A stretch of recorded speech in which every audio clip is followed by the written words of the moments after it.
Hi, and welcome back to our 5 tips for reentry video series.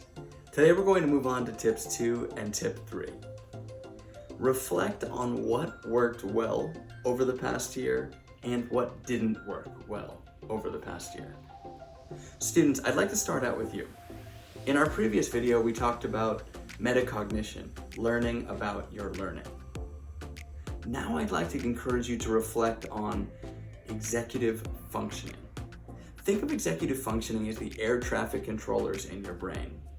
These are the impulses and thoughts that help you decide, I should do this before I do that, or I should not do this because I need to do that. Executive functioning is ultimately what helps us stay organized, set goals, and accomplish them. Think back to the past year. What were you able to do that helped you be successful?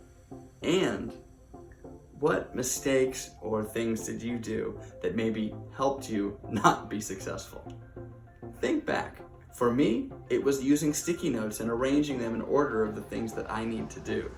Or setting a 15-minute work timer so that I could take 5-minute breaks. Students, this kind of information is so important because reflecting on it allows us to be better learners, make better use of our time, and overall be much happier with our daily learning experience.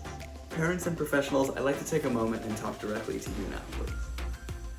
Think for a moment about your own practices in the past year.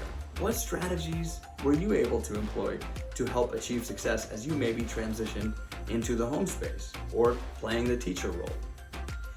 How were you able to adapt and succeed? And honestly, where did you struggle and why, do you think? Then I'd like you to extend this reflection to your kiddos. Make observations and share observations with your children or clients and help them see strategies that they maybe employed without even realizing it and how they might have helped and maybe ways in which they might have benefited if they had certain strategies. Finally, I would like to encourage you all to come together, parents, professionals, and students. Share together resources, strategies, observations, and tips and tricks that were helpful for you, and perhaps things that you saw work for one another. Often it's easier to give this kind of advice to others than it is to do ourselves. So allow yourselves to create a safe space in which you can all share observations and, more importantly, hear other people's observations about your own processes. Then we can take this information and have a better future.